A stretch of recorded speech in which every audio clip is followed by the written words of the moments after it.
My family tried to steal my wedding money to give it to my sister because she wanted plastic surgery. I found out 3 weeks before my wedding when I checked my savings account and saw $8,200 missing. The account I'd been building for 5 years, working doubles at the diner and selling handmade jewelry online. Gone. I called the bank immediately. They explained someone with access to my account had transferred the funds. My stomach dropped. The only other person on that account was my mother. I'd added her years ago when I was 19 and worried about emergencies.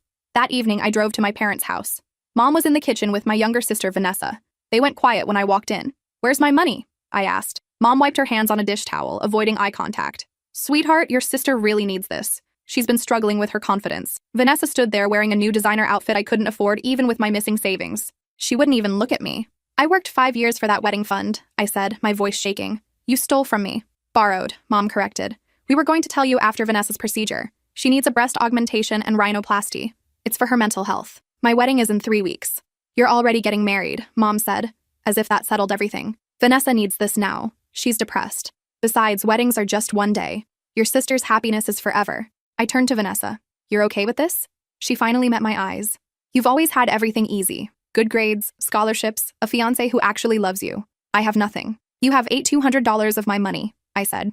Dad came home an hour into our screaming match. He sided with them immediately. "Your sister's been crying every night about her appearance. What kind of person denies their own family? The kind who worked 60-hour weeks to save for their wedding?" I shot back. "We raised you better than this selfishness," he said. I left that night and called my fiancé Nathan. He was livid and wanted to press charges. I told him I needed time to think. The next morning, Vanessa posted on social media about her upcoming surgery, thanking our amazing parents for their support. The comments flooded in praising their generosity. That's when I noticed something in one of her photos. She was holding a consultation folder. I zoomed in and could barely make out the surgery date. It was scheduled for 2 days before my wedding. I called the clinic pretending to confirm Vanessa's appointment. The receptionist cheerfully told me the total cost was $2,400. My missing $8,200 plus another $4,000. I asked where the additional payment came from. "Oh, that was covered by the secondary account holder," she said. "Would you like me to confirm that name?" My hands were shaking. "Yes, please." The secondary payment came from Nathan Davis, my fiancé, the one who'd been so outraged on my behalf just hours ago. I sat in my car outside the clinic for 30 minutes, my brain trying to process what I'd just learned. Nathan had given my sister $4,000 for plastic surgery while pretending to be furious about my family stealing from me. Then my phone buzzed. A text from my mother. "We need to talk. Come to the house tonight. It's about Nathan. There's something you need to know before the wedding." I stared at the message. My mother, who'd just stolen my wedding fund, was now claiming she had information about my fiancé. The same fiancé who'd apparently been funding my sister's surgery behind my back. I drove home and went straight to Nathan's apartment. He was on the couch watching television, completely relaxed. "Why did you give Vanessa $4,000? I asked from the doorway. He didn't even flinch.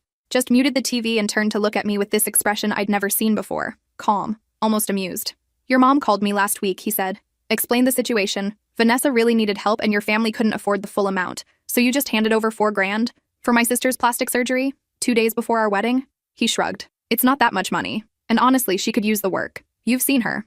I felt something crack inside my chest. The man I was supposed to marry in 3 weeks had just casually insulted my sister while admitting he'd been lying to me. I stood there trying to find words, but my brain couldn't catch up to what was happening. "What does that mean?" I finally managed. Nathan leaned back into the couch cushions. "Come on. Vanessa's been struggling since high school. Bad skin, flat chest, that bump on her nose. Your mom said she was having suicidal thoughts. What was I supposed to do, let her suffer because you wanted some fancy wedding? My fancy wedding that I paid for myself?" I said quietly. He rolled his eyes. "You're being dramatic. It's just money. We'll make it back. Besides, my parents are covering most of the wedding costs anyway." That wasn't true. His parents had offered to pay for the rehearsal dinner. Everything else was coming from my savings. The savings that no longer existed. "When were you going to tell me?" I asked.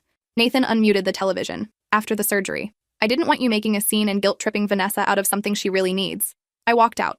Didn't slam the door, didn't cry, just left. I sat in my car for an hour trying to figure out what to do next. Finally, I drove back to my parents' house.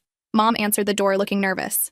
"I'm glad you came. We need to talk about Nathan." "Yeah," I said, pushing past her. "We do." The whole family was there. Dad, Vanessa, even my Aunt Carol, who lived 2 hours away. They were all sitting in the living room like some kind of intervention. "Sit down, honey," Mom said gently. I stayed standing. "What's going on?" Dad cleared his throat. "We've been discussing the situation, and we think it's best if you postpone the wedding." My Aunt Carol nodded sympathetically. "Just until everything settles down. Vanessa's recovery takes 6 weeks. You don't want her looking swollen in the wedding photos." I stared at them. "You want me to postpone my wedding so my sister can heal from the plastic surgery you paid for with my money?" "It's not about that," Mom said quickly.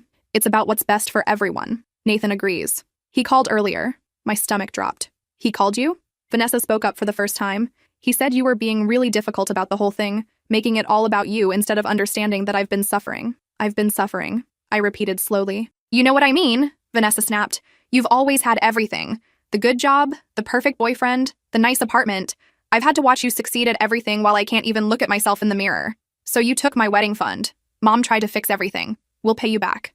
After the surgery. Once Vanessa's feeling better and can get a good job. She's been too depressed to work properly. Vanessa was 26 and had been fired from 4 jobs in 3 years. Not because of depression, but because she called in sick constantly and spent her shifts on her phone. How much has she contributed to this surgery? I asked. Mom hesitated. Well, she's been saving. How much, Mom? $300, Vanessa admitted. But I've been really stressed. It's hard to save when you're dealing with mental health issues. I've been dealing with anxiety for 6 years, I said. Still managed to save $200. That's different, Dad said. You've always been the strong one. Vanessa needs more support. The strong one. I'd heard that my entire life. It meant I was expected to handle everything while Vanessa got sympathy and second chances. I'm not postponing my wedding, I said. The room went silent. Then Dad stood up. Then we're not coming, he said simply. None of us are. If you're going to be this selfish about your sister's health, we can't support that. Mom started crying. Please don't make us choose between you girls. You already chose, I said. 3 weeks ago when you stole from me. I walked out for the second time that night. When I got home, there were 14 missed calls from Nathan and a long text explaining that he'd only been trying to help, that I was overreacting, that maybe we should take a break to think things through. I blocked his number. The next morning, I called the wedding venue. The cancellation policy said I'd lose the $2,000 deposit, but I could cancel everything else for a 20% fee. I'd lose about $800 total. It felt like nothing compared to what I'd already lost. Then I called every vendor. The photographer was disappointed, but understanding. The florist had a waiting list and was thrilled. The caterer tried to convince me to just postpone, but I held firm. Canceled. All of it. My best friend Zara called that afternoon. I'd been avoiding her texts all morning. Your mom just called me, she said. Said you're having a breakdown and canceling the wedding over a family disagreement. Did she mention the theft? She said she borrowed money for Vanessa's medical procedure. Made it sound like a necessary surgery. Breast implants and a nose job, I corrected. Zara was quiet for a long moment. Are you okay? No, I said. But I'm handling it. What can I do? Help me move. I'm getting my own place. Something small. Can't afford much now. Zara came over that night with boxes and wine. We packed up my entire apartment while I explained everything. Every detail. The stolen money. Nathan's secret payment. My family's ultimatum. I always thought Nathan was too agreeable, she said, wrapping my dishes in newspaper. Like he never had his own opinions. I thought he was easygoing. There's a difference between easygoing and spineless. She looked up at me. You know he's been talking to Vanessa, right? My hands stopped moving. What? Zara bit her lip. I wasn't sure if I should tell you, but they've been messaging a lot. I've seen her comments on his Instagram posts. Lots of inside jokes and late-night conversations. How long? At least 6 months. Maybe longer. I sat down on the floor surrounded by half-packed boxes. 6 months.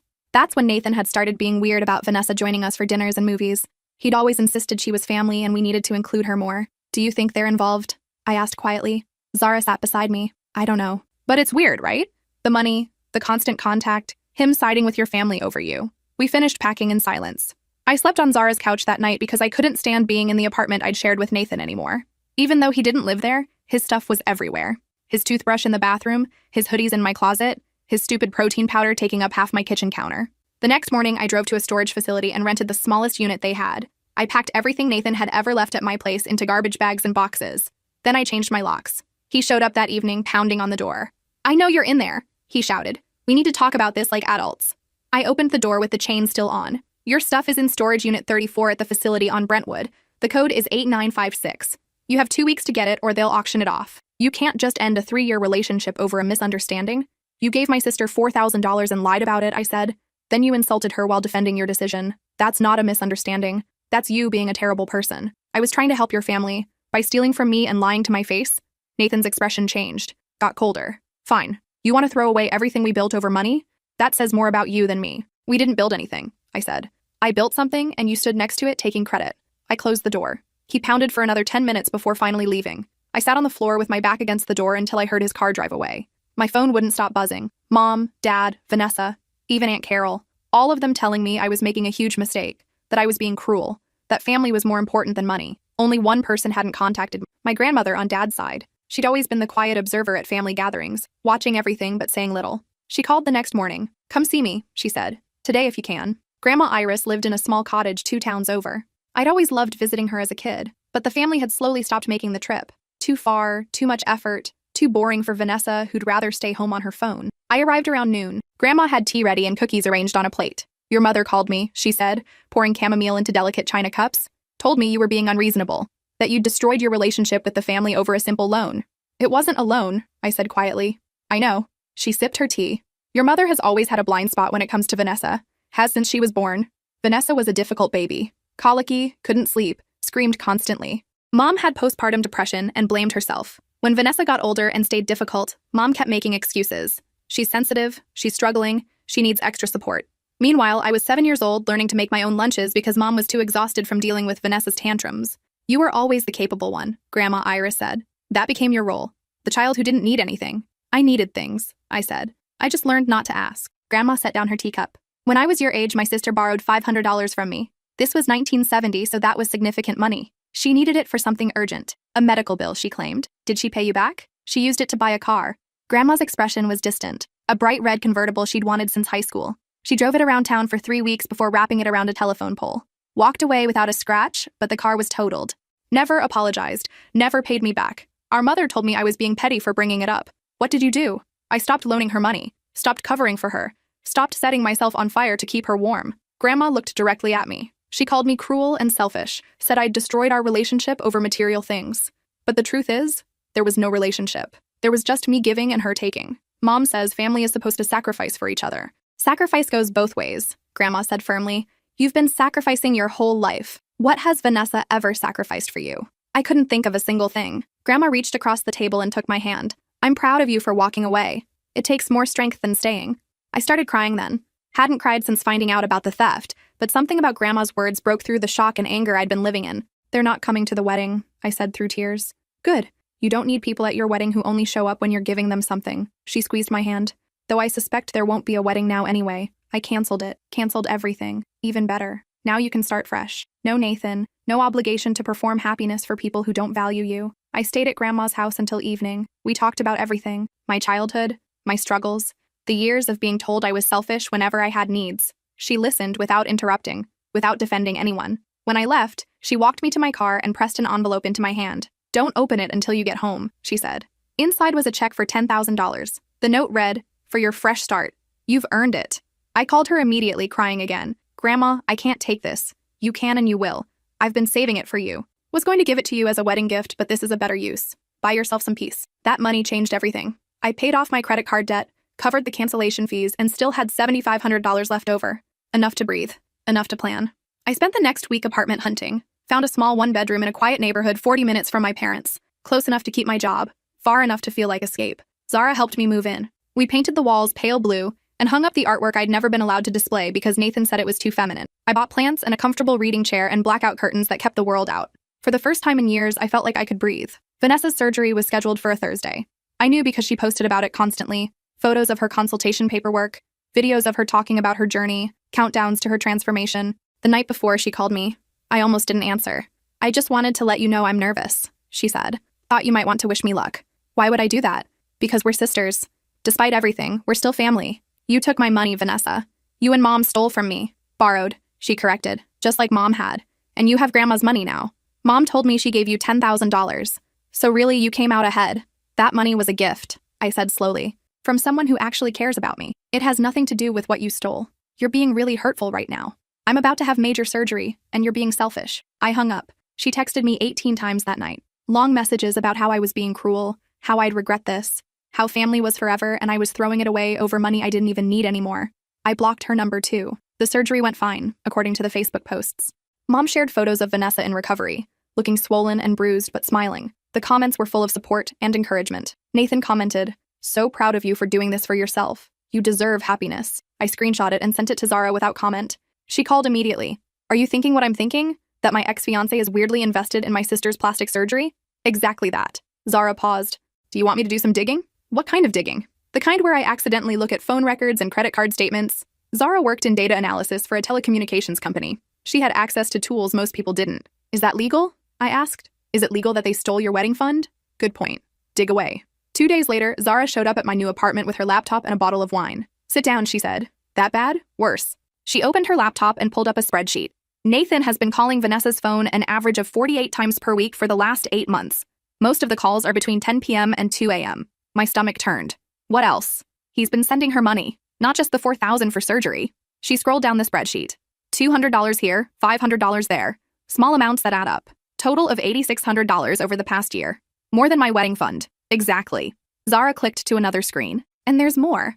Hotel receipts. Always the same hotel, that boutique place downtown. 14 visits in the last 6 months. I felt numb. I was engaged to him during those 6 months.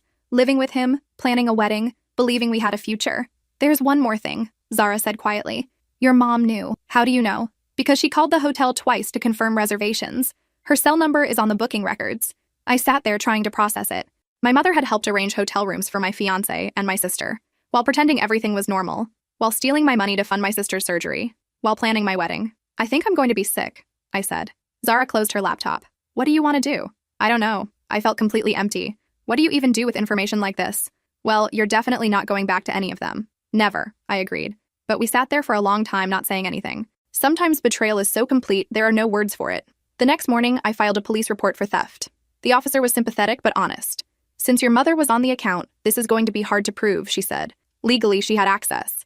The fact that she used it without permission is more of a civil matter. What about the lying? Not illegal, unfortunately. Just immoral. I filed anyway. Created a paper trail. The officer said she'd follow up, but I could tell she thought it was a waste of time. I also called a lawyer, explained the situation. He listened carefully and then delivered the bad news.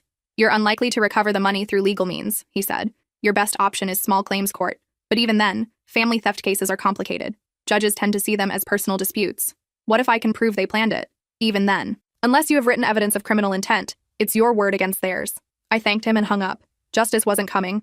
At least not the legal kind. 2 weeks after Vanessa's surgery, Mom called from a number I didn't recognize. I made the mistake of answering. You filed a police report against me? She was crying. How could you do this to your own mother?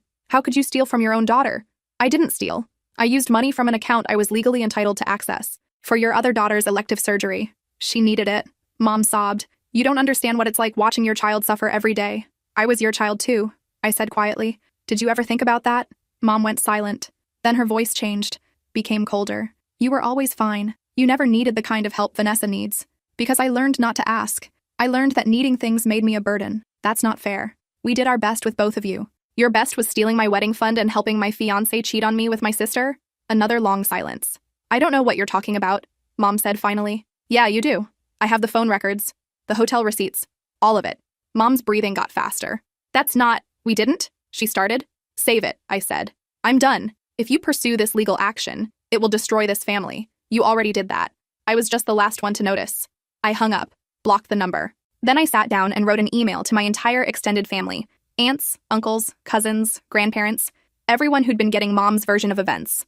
I kept it factual, listed dates, amounts, evidence, attached the screenshots Zara had compiled, explained exactly what had happened without editorializing or adding emotional appeals. Then I hit send and waited. The responses came in waves. Some people sided with Mom, called me vindictive and cruel. Others apologized for believing her version. A few simply stopped responding altogether. My Uncle Brian called that night. I had no idea, he said. Your mom made it sound like you'd had some kind of breakdown over normal wedding stress. Theft isn't normal wedding stress. No, it's not. He sighed. For what it's worth, I'm sorry. I should have asked your side before judging. It's okay. It's not, though. He paused. Your mom's been pulling this kind of thing for years. I just never thought she'd do it to you. What do you mean? She borrowed $5,000 from me 3 years ago for Vanessa's car repairs. Never paid it back. When I asked about it, she said I was being petty about helping family. Did Vanessa actually need car repairs? She bought a new car 2 weeks later. Uncle Brian laughed bitterly. I'm starting to see a pattern. We talked for an hour. He told me about other incidents, other loans that never got repaid, other family members who'd been manipulated and then blamed for being unsupportive. Your mom has this way of making you feel guilty for having boundaries, he said. Like you're the bad guy for not bankrupting yourself to help. How did you deal with it? I stopped loaning money, stopped going to family events where she'd make scenes. My wife and I keep our distance now. Do you regret it? Best decision I ever made. He sounded relieved. You can't fix people who don't want to be fixed. And you definitely can't fund their dysfunction indefinitely. After we hung up, I felt less alone. Other people had lived through this and survived, cut contact and built better lives. I could do the same. A month after the surgery, Vanessa's swelling had gone down enough for photos. She posted constantly. Before and afters, close-ups, full body shots in tight dresses. The comments praised her transformation. Nathan commented on every single post. Mom shared them all with captions about brave daughters and supportive families. I was tagged in nothing, blocked from commenting, erased from their narrative. Zara came over with Thai food and more wine. You're better off without them, she said, spreading pad Thai across paper plates. I know, but it still hurts. It's supposed to hurt. They're your family. The fact that it hurts means you're normal. We ate in comfortable silence. Then Zara looked up at me. I need to tell you something else, she said. About Nathan. What now? He lost his job 2 weeks ago. Got fired for inappropriate conduct with a coworker. Let me guess. Female coworker. Zara nodded. She filed a complaint about unwanted advances and a hostile work environment. HR investigated and found multiple violations. How did you find this out? His LinkedIn went dark. I have a friend who works in his building. She confirmed it. I should have felt vindicated. Instead, I just felt tired. Vanessa doesn't know, does she? I doubt it. He's still commenting on all her posts like everything's fine. Part of me wanted to tell her, warn her about who Nathan really was. But a larger part of me remembered that she'd stolen from me, lied to me, participated in destroying my relationship while carrying on her own with my fiancé. She could figure it out herself. 3 months after everything fell apart, I got a call from an unknown number. This time I let it go to voicemail. It was Dad. Sweetheart, it's me. Your mother is devastated that you won't speak to her. Vanessa's been having complications from the surgery and really needs family support right now. We'd like to sit down and talk about moving forward. As a family, please call back. I deleted the voicemail without listening to it a second time. The next day, a letter arrived, handwritten, from Mom. Dear daughter, I'm writing because you won't take my calls. I need you to understand that everything I did was out of love. Vanessa was in a dark place, and as her mother, I had to help her. You've always been so strong and capable, I knew you'd be fine. But Vanessa needed intervention. I'm sorry if my methods hurt you, that was never my intention. I've always loved you both equally, even if I've had to show that love in different ways. The police investigation is causing our family tremendous stress. Your father's blood pressure is through the roof. Vanessa is having panic attacks. I'm on anxiety medication, all because you couldn't forgive a simple mistake. Please drop the charges. Please come home. Please let us be a family again. Love, Mom. I read it 3 times. Then I wrote my response. Mom, you didn't make a mistake. You made a series of calculated choices. You stole my money. You helped my fiancé cheat on me with my sister. You prioritized Vanessa's wants over my needs for the 1,000th time in my life. You taught me that love is conditional, that I'm only valuable when I'm giving something, that my feelings don't matter as much as everyone else's comfort. I'm not dropping anything. I'm not coming home. There is no family to return to because you destroyed it. I hope Vanessa's new nose was worth losing a daughter. I never sent it. Just writing it was enough. I burned the letter in my kitchen sink and watched the words turn to ash. 4 months in, I started therapy. My therapist's name was Dr. Candace Webb, and she didn't try to fix anything. She just listened while I unpacked 27 years of conditional love and parentification. You were trained to be invisible, she said during our 3rd session, trained to meet everyone's needs but your own. I thought I was just being helpful. Children shouldn't have to be helpful in that way. They should be children. We talked about boundaries, self-worth, and the difference between helping and enabling. She gave me homework. Write down every time I apologized unnecessarily. Notice when I prioritized others' comfort over my own. Practice saying no without explanation. It was harder than I expected. The holidays came, Thanksgiving, then Christmas. I spent them with Zara's family, people who barely knew me but welcomed me anyway. Her mom made too much food and asked about my life with genuine interest. Her dad told terrible jokes. Her little brother showed me his Pokemon collection. It felt like what family should be. Mom sent a Christmas card. Inside was a photo of the 3 of them, Mom, Dad, and Vanessa.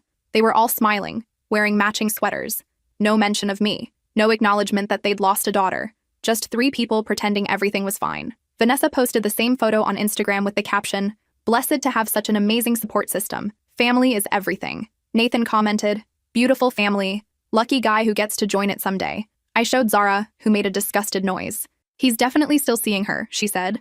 "Nobody comments like that on their ex's sister's photos unless they're involved. Do you think she knows what he is? Probably not. And probably wouldn't care if she did." She paused. "Some people are so desperate for validation they'll take it from anywhere." I thought about that a lot. Vanessa had always been desperate. Desperate for attention, for approval, for someone to tell her she was special. She'd never developed an identity beyond being the pretty one, the delicate one, the one who needed saving. Now she'd surgically altered herself to be prettier and was dating my ex-fiancé who'd proven himself to be a liar and a cheater. Maybe they deserved each other. 6 months after everything, I got a promotion at work. Not a huge one, but enough to feel like progress. My manager called me into her office and explained that I'd been exceeding expectations, taking initiative, demonstrating leadership. "You seem different lately," she said. "More confident." "I feel different," I admitted. That evening, I treated myself to dinner at a nice restaurant. Sat alone with a book and a glass of wine, enjoying my own company. The waitress asked if I was waiting for someone. "Nope," I said. "Just me." She smiled. "Good for you." Halfway through my meal, my phone buzzed. A text from a number I didn't recognize. "This is Vanessa. Please unblock my real number so we can talk. This is important." I stared at it for a long moment. Then I blocked this number too and went back to my book. 2 weeks later, another unknown number. This time it was Nathan. "We need to talk about what you've been telling people. Your lies are affecting Vanessa's reputation and mental health. Stop spreading rumors or I'll pursue legal action for defamation." I forwarded the message to my lawyer, who responded within an hour. Forward all communications from him to me. Do not respond directly. If he continues harassing you, we can file for a restraining order. Also, truth is an absolute defense against defamation. He has no case. I felt a small spark of satisfaction. Let him try. I had evidence, receipts, phone records, hotel bookings. Every word I'd said about him was demonstrably true. The next message came from Dad. Your mother is in the hospital. Heart problems brought on by stress. If something happens to her, you'll have to live with that. I called the hospital directly, asked to speak to someone about my mother's condition. The nurse was confused. We don't have anyone by that name currently admitted, she said. Are you sure? Positive. We only have 3 patients in cardiac care right now, and none match that name. Another lie. Another manipulation. They were getting desperate. I documented everything. Saved every message, every voicemail, every attempted contact. Built a file of evidence showing the pattern of harassment and deception. Dr. Webb said this was actually good news. It means they're losing control, she explained. They can't manipulate you anymore, so they're escalating. It's a sign you're winning. Winning felt lonely, though. Some days I missed my family, even knowing what they'd done. I'd catch myself wanting to call Mom about something small, then remembering I couldn't. I'd see something that would make Vanessa laugh, then remember she'd stolen from me. Grief is complicated when you're mourning people who are still alive. 7 months in, I started dating again. Nothing serious, just coffee dates and casual dinners. It felt strange putting myself out there, trusting people with small pieces of my story. One guy, a teacher named Felix, asked about my family on our 3rd date. We're not in contact, I said simply. Can I ask why? They stole from me and helped my ex-fiancé cheat on me with my sister. Felix set down his coffee. I wasn't expecting that. Most people aren't. He was quiet for a moment. Then he said, my brother stole my identity and ruined my credit when I was 25. Took me years to fix it and rebuild my relationship with money. So I get it. Family can be the most destructive force in your life. We dated for 3 months. It didn't work out romantically, but we stayed friends. He introduced me to his circle, people who'd also cut off toxic families and rebuilt their lives. I learned I wasn't alone, wasn't crazy, wasn't the villain in my own story. Around month 8, Grandma Iris called. I haven't heard from you in a while, she said. Wanted to check in. I'm okay. Better, actually. Good. She paused. Your mother has been calling me. Wants me to convince you to come back. What did you tell her? That you're an adult who makes her own decisions. That she should respect your boundaries instead of violating them repeatedly. How did she take that? About as well as you'd expect. Accused me of turning you against the family. You didn't turn me against anyone. They did that themselves. I know, dear, but your mother has never been good at accepting responsibility. We talked for over an hour. Grandma told me about her week, asked about my job, shared recipes she'd been experimenting with, normal grandmother things. It felt healing. Before we hung up, she said, I'm proud of who you've become. You stood up for yourself when it mattered most. That takes real courage. I cried after we disconnected. Good tears this time. Month 9 brought an unexpected development. Vanessa's Instagram went private, then her Facebook. Then she disappeared from social media entirely. Zara texted me. Did you see V went dark? Yeah. What do you think happened? Rumor is she and Nathan broke up. Messy. I didn't feel the satisfaction I'd expected. Just a dull sense of inevitability. Of course they'd broken up. Nathan was incapable of honesty, and Vanessa was incapable of self-reflection. They'd been doomed from the start. 2 days later, Mom tried calling from yet another new number. I let it go to voicemail. Vanessa's going through a really hard time. Nathan broke up with her and she's devastated. She really needs her sister right now. Please, just put aside your differences and be there for her. That's what family does. I deleted it. Dr. Webb asked how I felt about Vanessa's breakup. Nothing, I said, then corrected myself. That's not true. I feel tired. Tired of the drama, tired of being expected to fix things, tired of being the emotional support system for people who've shown me zero support. That's a healthy response, she said. You're allowed to not care about people who've hurt you. It feels wrong, though. Shouldn't I feel something? Why? She made choices. Those choices had consequences. You're not responsible for managing her emotions about that. It was liberating, hearing permission to not care. Month 10. I celebrated my 28th birthday with Zara and our friend group. We went to a karaoke bar and sang terrible renditions of 90s pop songs. Nobody mentioned my family. Nobody asked when I'd reconcile. Nobody suggested I was being too harsh. They just celebrated me existing. Later that night, slightly drunk and very happy, I posted a photo on Instagram. Just me and my friends laughing at something stupid. The caption read, "Grateful for chosen family." Within an hour, Mom had somehow seen it despite being blocked. She sent an email. How dare you post about chosen family when your real family is right here waiting for you? You're selfish and ungrateful. Vanessa saw that photo and cried for hours. You're deliberately hurting her because you're vindictive and cruel. We gave you everything. Raised you, clothed you, paid for your education. And this is how you repay us? By cutting us off and flaunting your new life? You'll regret this someday. When we're gone and you have no one, you'll realize what you threw away. But by then, it'll be too late. I read it once, then forwarded it to Dr. Webb without responding to Mom. In our next session, Dr. Webb asked how the email made me feel. Angry at first, I said, then just sad, because she still doesn't get it. Still thinks I owe her something for doing the bare minimum of parenting. Do you think she'll ever understand? No. She's too invested in her version of reality. Dr. Webb nodded. Some people will never be capable of the self-reflection required for genuine apology. Your healing can't depend on them having an epiphany. So I just accept they'll always see me as the villain? You accept that their opinion of you doesn't define your reality. You know the truth. The people who matter know the truth. That's enough. It was getting easier to believe that. Month 11 brought another surprise. Uncle Brian called. Your dad reached out, he said. Wanted to borrow $15,000 for some investment opportunity. Said it was time sensitive. Did you give it to him? Hell no. Uncle Brian laughed. I told him I don't loan money to family anymore. Learned that lesson the hard way. How did he react? Called me selfish and short-sighted. Said I'd regret missing out on this opportunity. Basically did the same guilt trip your mom's famous for. They're getting desperate, I said. Seems like it. Vanessa's surgery wasn't covered by insurance like they claimed. They're drowning in medical debt and nobody will loan them anymore. Not my problem. Nope. And good for you for keeping it that way. After we hung up, I felt something shift. Knowing they were struggling financially should have made me feel guilty. The old me would have felt guilty. Would have considered helping despite everything. But I didn't feel guilty at all. Just relief that I'd gotten out before they could drain me completely. A year after everything fell apart, I sat in my apartment reflecting on what I'd lost and what I'd gained. Lost. My family, my fiancé, my wedding fund, years of savings. Gained. My self-respect, my boundaries, real friends, peace, freedom from manipulation, a life built on my own terms. The math worked out in my favor. Zara came over to mark the occasion. We ordered pizza and watched bad movies, same as we'd done the night I moved into this place.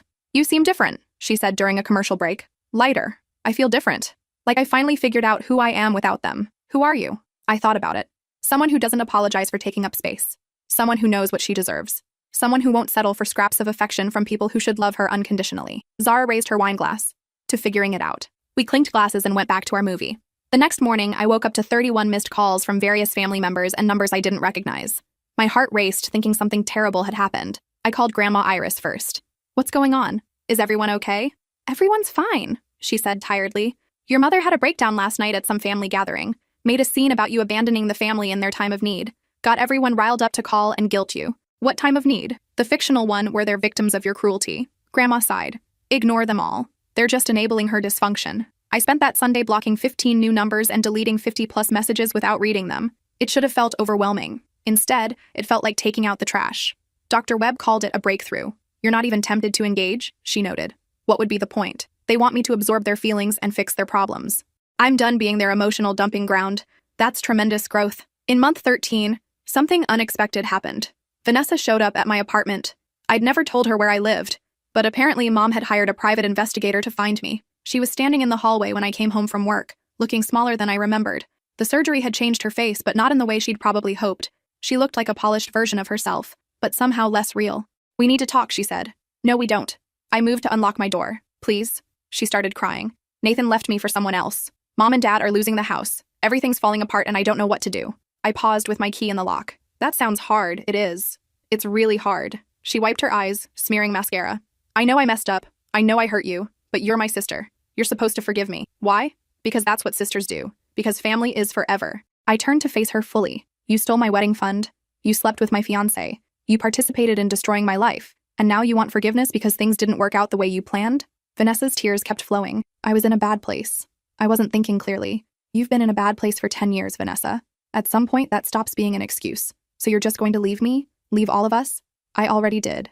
13 months ago. I'm not coming back. But we're family. No, I said quietly. We're people who share DNA. That's not the same thing. I went inside and closed the door. Listened to her cry in the hallway for 5 minutes before she finally left. Part of me ached for the sister I'd grown up with. The little girl who used to follow me around and copy everything I did. But that sister was gone. Maybe she'd never really existed at all. I called Dr. Webb that evening and told her what happened. How do you feel? She asked. Sad, but certain. I made the right choice. You did. She paused. Vanessa showing up like that was a boundary violation. You might want to consider legal action if she does it again. I will, but I don't think she will. I think she finally realized I'm serious.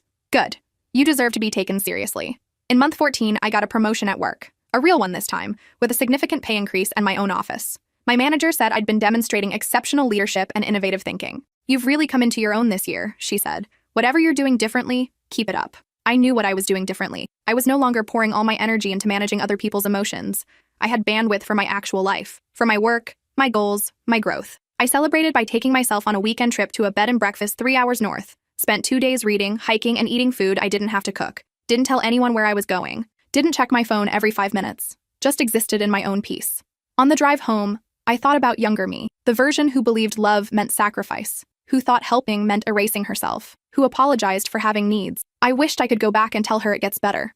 That the people who love you shouldn't require you to shrink. That family isn't supposed to feel like drowning. But I couldn't go back. I could only keep moving forward. Month 15 brought another letter, this time from Dad. Sweetheart, I've been doing a lot of thinking lately. Your mother says I'm not supposed to contact you, but I'm your father and I deserve to be heard. I know you think we chose Vanessa over you. That's not what happened. We were trying to help a daughter who was struggling. You've always been so capable, so independent. We didn't think you needed us the same way. Maybe that was wrong. Maybe we should have seen how our actions affected you. I'm sorry if we hurt you. That was never our intention. But you have to understand, we did our best. Parenting is hard. We made mistakes, but they came from a place of love. Vanessa's in a really bad place right now. The guy she was seeing turned out to be bad news. She's broke, depressed, and isolated. Your mother is barely functioning with worry. We need you. Come home. Let's be a family again. Love, Dad. I read it twice. Then I wrote a response I never intended to send. Dad, you say you were doing your best, but your best included stealing my money, enabling my sister to sleep with my fiancé, and then blaming me for having boundaries. You say you thought I didn't need you, but I did need you. I needed parents who saw me, who protected me, who didn't use my competence as an excuse to neglect my emotional needs. You say parenting is hard. You're right. So is being a daughter in a family where love is conditional on how much you give and how little you ask for. I'm not coming home. There's nothing to come home to. Your daughter who finally learned she deserves better, I burned this letter too. Watching it turn to ash felt ceremonial somehow. A final goodbye to the daughter who kept hoping they'd change. By month 16, I'd stopped counting, stopped marking time by how long I'd been free, started just living my life without their chaos as the backdrop. I dated, had a brief relationship with a guy named Calvin who made me laugh and respected my boundaries. It didn't work out long term, but it was healthy. We parted as friends, no drama, no games. I traveled, took a solo trip to Portland and ate my way through food carts. Made friends with other travelers, people who chose adventure over obligation. I invested in hobbies. Started painting again, something I'd abandoned because Nathan said it was a waste of time. My work wasn't good, but it was mine. I built a life that belonged to me. Occasionally, I'd get an email from a random family member asking when I'd stop being stubborn and come home. I'd delete them without responding. Their narrative wasn't mine to manage. Grandma Iris visited every few weeks. We'd have lunch or go shopping or just sit in my apartment talking. She never pushed for reconciliation, never suggested I was being too harsh. One afternoon, she brought an old photo album. I thought you might want these, she said, showing me pictures of myself as a child. Before everything got complicated. I looked at the photos.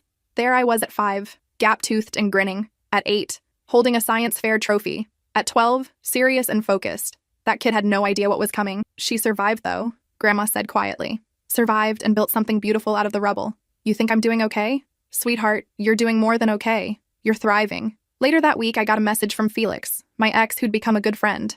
There's someone I want you to meet. No pressure, no setup, just a friend who I think you'd vibe with. Dinner this weekend?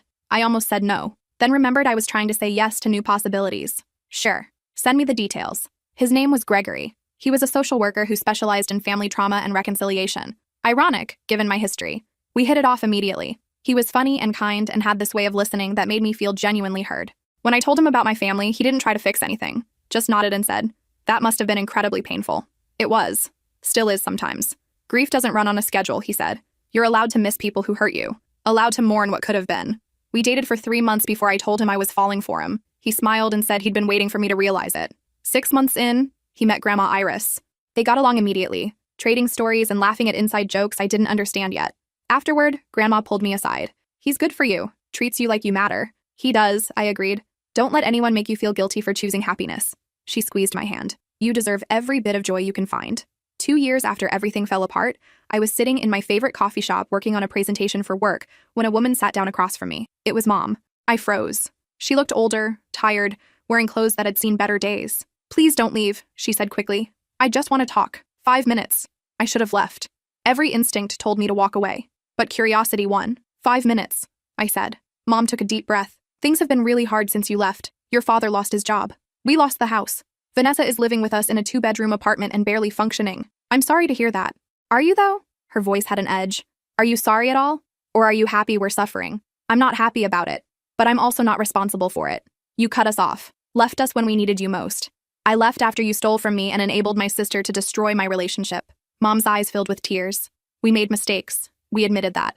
But families forgive each other. Families work through problems. Some problems can't be worked through, I said quietly. Some betrayals are too big. So that's it? You're just going to abandon us forever? Let us struggle while you live your perfect life? My life isn't perfect. I looked directly at her. But it's mine, and it's not poisoned by people who see me as a resource instead of a person. That's not fair. Life isn't fair, Mom. You taught me that. We sat in silence for a long moment. Then Mom's expression hardened. Vanessa told me to tell you she's getting married, she said, to a wonderful man who actually supports her. They're very happy. Good for her. Aren't you going to ask who it is? No. It's someone you introduced her to. Mom smiled meanly. Nathan's friend from college. Apparently, they've been talking for months. I felt nothing. Not jealousy, not anger, not even surprise. Just a distant sense of pattern recognition. Of course, Vanessa had found another man from my past to make her own. Of course, she'd turned even that into a narrative about my role in her happiness. I hope it works out better than Nathan did, I said. Mom stood up abruptly. You've become a cold person. Hard. Nothing like the daughter I raised. The daughter you raised learned to survive by becoming whatever you needed her to be. I met her eyes. I'm finally becoming who I actually am. I'm sorry that's disappointing to you.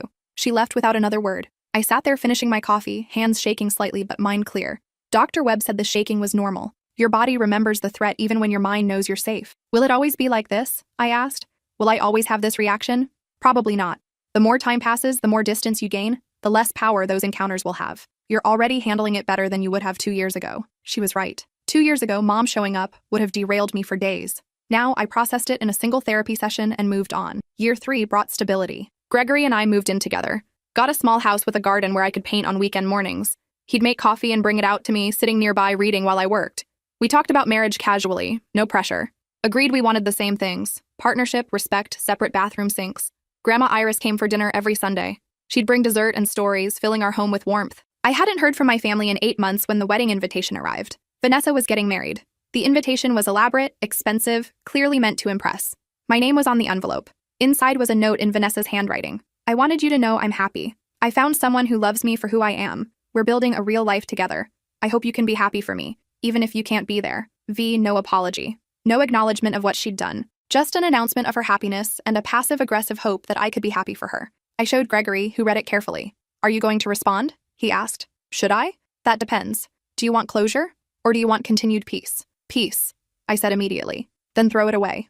I did. But not before noting the wedding date. 3 weeks away. Same venue I'd booked for my canceled wedding. She'd always been bad at subtlety. The week before Vanessa's wedding, Mom sent a group email to the entire extended family. It included photos of Vanessa's engagement and detailed plans for the wedding. At the bottom was a paragraph about me. Some of you have asked about our older daughter. We want you to know that she chose to estrange herself from our family over a misunderstanding. We've tried repeatedly to reconcile, but she's refused all contact. We're sharing this so you understand why she won't be at the wedding. It breaks our hearts, but we respect her decision to not be part of our lives anymore. The manipulation was breathtaking, framing my absence as my choice while completely erasing their actions, making themselves the victims of my cruelty. Several family members forwarded it to me with messages of support.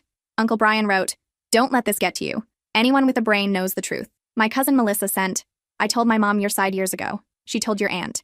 Half the family knows what really happened. Your mom's just trying to control the narrative." It helped, knowing I wasn't alone in the truth, but it also hurt, seeing how far Mom would go to rewrite history. Gregory found me crying that evening. "What can I do?" he asked. "Nothing. Just be here." He sat with me on the couch, holding my hand while I processed the grief. Not grief over losing them anymore, but grief over never having had what I thought I had. The family I'd believed in had never really existed. The day of Vanessa's wedding, I was scheduled to work. I threw myself into the distraction, grateful for the excuse to stay busy. Around the time the ceremony would have started, Zara texted me, "Thinking of you today. Want to grab dinner tonight?" "Yes, please." We met at our favorite Thai place. Zara ordered too much food, like always, and we talked about everything except my family. Halfway through dinner, my phone buzzed. An email from an address I didn't recognize. The subject line read, "You should know." I opened it. Inside were photos from the wedding. Vanessa in a white dress, smiling. Mom and Dad looking proud. And then, several photos of Nathan as a groomsman. Standing right next to the groom, Vanessa's new husband. The email had no message. Just the photos. I showed Zara, who studied them carefully. "Nathan's at her wedding," she said slowly. "Standing with the wedding party. As a groomsman. For the guy she's marrying." I felt something click into place. He's still in their lives. After everything. Of course he is. Zara looked disgusted. They probably think he's a great guy. Supportive of family. I should have felt angry. Instead, I felt liberated. This was confirmation that I'd made the right choice. That these people were so committed to their dysfunction they couldn't see reality. That night, I blocked the email address and deleted the photos. I didn't need to carry their choices anymore. Gregory was waiting up when I got home. "How are you doing?" he asked. "Surprisingly okay." I kicked off my shoes. "I think I'm finally really done." Not angry done or hurt done, just done. That's healthy. Is it though? Shouldn't I care more? Gregory pulled me close. You cared for 27 years. Gave them chance after chance. You're allowed to run out of caring. We went to bed, and for the first time in 3 years, I didn't dream about my family. The next morning, I woke up feeling lighter. Like I'd been carrying weight I didn't know I had, and someone had finally lifted it off. I made coffee, sat in the garden, and watched the sun come up. Gregory joined me eventually, quiet and warm beside me. What are you thinking about? He asked. How much better my life is now. I looked at him. How much better I am. You're pretty great, he agreed. Later that week, Gregory proposed. Nothing elaborate, just the two of us in our kitchen making dinner. He turned from the stove and said, we should get married. Is that a question or a statement? Both. He smiled. I love you. I love our life. I want to make it official. I didn't need to think about it. Yes, we got married 3 months later. Small ceremony, just close friends and Grandma Iris. No drama, no stolen money, no family members making it about themselves. Just two people choosing each other. On our wedding day, I got a text from an unknown number. Heard you're getting married. Hope you're happy with your fake family since you threw away your real one. I deleted it without responding. Then I turned off my phone completely. The ceremony was perfect. Zara officiated, crying through half her speech. Gregory cried too, saying his vows. I managed to keep it together until Grandma Iris stood up and said, I'm so proud of the woman you've become. Your grandfather would have loved this man. Then I lost it completely. We danced badly, ate too much cake, and laughed until our faces hurt. At the end of the night, Gregory and I drove home to our little house and sat in the garden drinking champagne. This is what I wanted, I said. This peace. You earned it, he replied. You fought for it. Year 4 was quiet. No contact from my family, no crisis, no manipulation, no surprise visits. Just silence. I wondered sometimes if they thought about me, if Vanessa ever felt guilty, if Mom ever had moments of clarity where she recognized what she'd done. Probably not. Dr. Webb and I had our last session around this time. She said I'd done the work, processed the trauma, built healthy coping mechanisms. I didn't need weekly therapy anymore. What if I backslide? I asked. Then you come back. But I don't think you will. You know who you are now. That doesn't disappear. I hugged her goodbye, grateful for the space she'd held while I figured myself out. Gregory and I talked about kids. Decided we wanted them eventually, but not yet. We were still building our life, our careers, our foundation. Besides, I said, I want to make sure I know how to parent without repeating cycles. Want to do it right. You will, Gregory said confidently. You've already broken the most important patterns. In year 5, Grandma Iris got sick. Cancer. Aggressive and fast-moving. She handled it with the same grace she handled everything else. I'm not afraid, she told me. I've lived a full life. More importantly, I got to see you become yourself. That's enough. She died 6 weeks after diagnosis. I held her hand at the end, grateful I'd gotten those extra years with her. At her funeral, Mom showed up. I saw her standing in the back wearing dark sunglasses. I didn't approach her. Neither did she. We existed in the same space for 2 hours without acknowledging. After, Uncle Brian found me. Your mom tried to contest the will, he said. Iris left you everything. The cottage, her savings, everything. Your mom claimed undue influence. And? The lawyer shut it down immediately. Iris had been very clear about her intentions. Even had a letter explaining why she was leaving it all to you. I didn't know about the letter until the lawyer sent it a week later. My darling girl.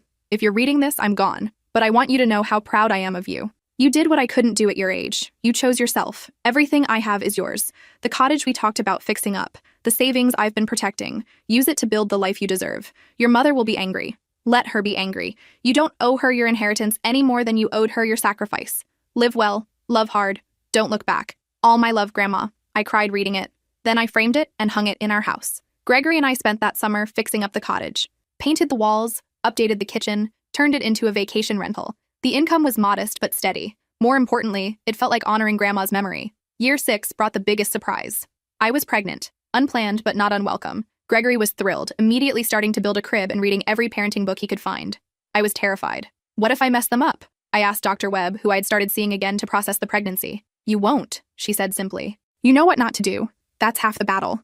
But what if I repeat patterns I don't even know I have? Then you'll recognize them and course correct. You're not your mother. You've done the work to be different. The pregnancy was smooth. I worked up until my due date, then went on maternity leave. Gregory took paternity leave too. Both of us determined to start this parenting journey as partners. Our daughter was born on a Tuesday morning. 7 pounds, healthy lungs, eyes that seemed to look right through me. We named her Iris. I didn't tell my family, didn't post about it on social media, just kept that joy private, protected from people who might try to claim it. Motherhood was hard in ways I didn't expect, and easier in ways that surprised me. I was exhausted, overwhelmed, sometimes touched out and desperate for sleep, but I was also present, attentive. I saw my daughter as a whole person, not a reflection of myself or a project to mold. When Iris was 3 months old, I got a letter from Vanessa. My address had probably come from Mom's private investigator. I heard through family that you had a baby. Congratulations. I wanted you to know that I'm also pregnant. 11 weeks along. We're really excited. Mom suggested I reach out. She thinks maybe this could be a fresh start for us. Our kids could grow up knowing each other. Think about it. Vi showed Gregory, who read it twice. What do you want to do? He asked. Nothing. I folded the letter. I don't want my daughter growing up in their chaos. You're sure? I'm sure. Iris deserves better than conditional love and manipulation. She deserves to grow up knowing she's enough exactly as she is. Then that's what we'll do. I wrote a short response and mailed it the next day. Vanessa, congratulations on your pregnancy. I wish you well. I'm not interested in reconnecting. That door is closed. Take care. That was the last communication I had with my family. No more letters, no more surprise visits, no more attempts at manipulation, just silence. Iris grew, started smiling, then laughing, then babbling. Gregory and I took turns with night feedings and diaper changes. We were exhausted and covered in spit up and absolutely in love. One night, when Iris was 6 months old, I was rocking her to sleep and had a sudden memory. Me at 7, trying to comfort a crying baby Vanessa while Mom slept through it. The weight of that responsibility, the fear I was doing it wrong. I looked down at my daughter, safe and warm in my arms. I won't do that to you, I whispered. I won't make you the parent. I won't make you responsible for anyone's feelings but your own. Iris yawned and snuggled closer, trusting me completely. It was the most healing thing I'd ever experienced. Year 7 was about building routines, work and daycare and family dinners. Gregory and I took turns so neither of us was drowning. We supported each other, communicated when we were struggling, asked for help when we needed it. We were partners, real ones. Iris started walking, then running. She was fearless, curious, constantly exploring. She looked like me, but had Gregory's calm temperament. People would ask if she had grandparents she visited. I'd say simply, no, just us. Most people didn't push. The few who did got a polite version of, we're not in contact with my side of the family. That usually ended the conversation. Gregory's parents adored Iris, showed up weekly with toys and books, babysitting when we needed breaks. They were the kind of grandparents every kid deserves, present but not overbearing, loving but respectful of boundaries. I watched them with Iris and understood what I'd missed growing up, what healthy family dynamics looked like. On Iris's 2nd birthday, we had a small party. Zara and Felix and their kids, Gregory's family, some friends from work, simple decorations, homemade cake, lots of laughter. No one stole money or caused drama or made it about themselves. It was everything a child's birthday should be. That night, after Iris was asleep and the house was clean, Gregory found me in the garden. You okay? He asked. More than okay. I leaned against him. I was just thinking about how different this is from how I grew up. Better? So much better. I looked up at the stars. I broke the cycle. You did. He kissed the top of my head. And now Iris gets to grow up knowing what real love looks like. We sat there in comfortable silence, listening to crickets and distant cars. My phone buzzed. An email notification. I glanced at it, then immediately wished I hadn't. It was from Mom. Subject line, Olive Branch. I shouldn't have opened it. But 8 years later, some part of me was still curious. I'm writing one last time. Your father is sick. Really sick. Pancreatic cancer. The doctors say he has less than a year. I know you're angry. I know you feel we wronged you. But he's dying. He wants to see you before the end. Wants to meet his granddaughter. Please don't let pride keep you from saying goodbye. You'll regret it. Mom, I read it 3 times. Then I showed Gregory. Is it true? He asked. Probably. But it might not be. They've lied before. Even if it is true, you don't owe them anything. He took my hand. Not even a deathbed reconciliation. I know. But what if I do regret it? What if you don't? What if seeing him again just reopens wounds that have finally healed? That was the question I'd been avoiding. Part of me wanted to believe Dad was different, that his illness had given him clarity, that he genuinely changed. But I remembered all the times I'd believed they'd changed before. All the second chances that turned into more disappointment. I'm not going, I said finally. If he really wanted a relationship with me, he had 8 years to reach out. This is just more manipulation using guilt and mortality. You're sure? I'm sure. I deleted the email. I won't let them poison what I've built. Gregory hugged me. I'm proud of you. That night, I wrote in my journal for the first time in years. Dad is dying. Mom wants me to come say goodbye. I'm not going. 8 years ago, that decision would have destroyed me. I would have second-guessed myself endlessly, wondered if I was being cruel, worried about regrets. But I've learned something important. Not all closure comes from confrontation. Sometimes closure is just deciding you're done and meaning it. Dad chose not to know me or his granddaughter. That was his choice. I'm simply respecting it. I hope he finds peace, but I've already found mine. 6 weeks later, I got a notification. Dad had died. The funeral was Saturday. I didn't go. Instead, I took Iris to the park. We fed ducks and went down slides and ate ice cream that dripped everywhere. She laughed and ran and existed completely in the moment, unaware that her grandfather had just died, unaware she'd never know him. I wasn't sad about that. She would never know the conditional love, the favoritism, the expectation to sacrifice herself for others' comfort. She would know something better. After the funeral, Uncle Brian called. Just wanted you to know your dad asked for you at the end, he said. Was pretty out of it, but he kept saying your name. Did he say anything specific? Just your name. Over and over. Brian paused. Your mom's telling everyone you refuse to come, making herself the victim again. That's what she does. Yeah. Well, for what it's worth, I told anyone who'd listen the truth. You're not the villain here. Thanks, Uncle Brian. Take care of yourself, kid. You're better off. After we hung up, I felt a wave of something. Not grief, exactly. More like the final closing of a door that had been ajar for years. Dad was gone. There would be no deathbed apology, no moment of clarity, no acknowledgement of what he'd done. And somehow I was okay with that. Year 9 brought another pregnancy, a boy this time. We named him Harrison, after Gregory's grandfather. Iris was thrilled to be a big sister. She'd pat my stomach and talk to the baby, telling him about all the things they'd do together. Watching her excitement, I thought about Vanessa, wondered if her kid was the same age as Iris, wondered if she ever thought about me. Probably not. She'd gotten what she wanted, a husband, a family, the approval of our parents. She wouldn't waste time thinking about the sister who walked away. Harrison was born in the spring, healthy, loud, hungry. Iris immediately appointed herself his protector, concerned whenever he cried. We're a family now, she'd announced proudly. A real family. She had no idea how right she was. Year 10 arrived quietly. A decade since everything fell apart. A decade since I walked away from people who saw me as a resource. Gregory and I sat in the garden one evening after the kids were in bed. It's been 10 years, I said. Since you chose yourself, he corrected. Since you decided you deserved better. Do you think I did the right thing? He looked at me seriously. You built a life full of love and respect and partnership. You're raising kids who'll never doubt their worth. You wake up happy. He paused. What part of that seems wrong? None of it. Then you have your answer. I leaned against him, listening to the crickets and the distant sound of Iris's music box. I don't regret it, I said quietly. I thought I would. Thought I'd spend years wondering what if, but I don't. That's because you know the truth. Gregory kissed my temple. You didn't abandon your family. You escaped from people who couldn't love you properly. We sat there as the sun set, surrounded by the life we'd built, the garden we'd planted, the house we'd made home, the family we'd chosen. It was everything I'd needed and nothing like what I'd come from, and that made it perfect. Occasionally, I still think about them. Mom, Dad, Vanessa. Wonder if they ever understood what they lost. If they ever looked back and saw their role in how things fell apart? Probably not.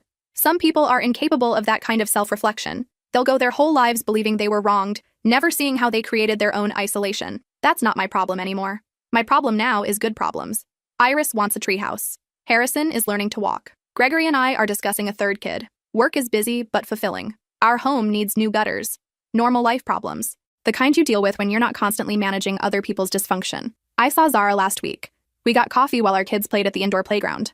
You seem really happy, she said. Like genuinely happy. I am. I watched Iris help Harrison climb the play structure. I get to wake up every day in a life I built. One where I'm valued for who I am, not what I provide. You earned this, Zara said firmly. Every bit of it. On the drive home, Iris asked me about my mommy and daddy. Do I have other grandparents? She asked. Like Harrison has? I hesitated. Then chose honesty. You do, but we don't see them. Why not? Because sometimes people aren't good for us. Even family. And it's okay to choose to not be around people who make us feel bad. Even if they're family. Especially if they're family. I looked at her in the rearview mirror. The people who love you should make you feel safe and valued. If they don't, you're allowed to walk away. Iris thought about this. Okay. Can we get McDonald's? And just like that, she moved on. No trauma, no confusion. Just acceptance and then onward to what mattered to her. That's what I wanted for my kids. The freedom to have boundaries without guilt. The knowledge that family is chosen, not obligatory. At home, Gregory was making dinner. Harrison was in his high chair throwing puffs on the floor. Iris immediately started helping, even though her help mostly created more chaos. I stood in the doorway watching them. My family. The one I chose. The one that chose me back. This was worth everything I'd lost. This was worth walking away. This was home.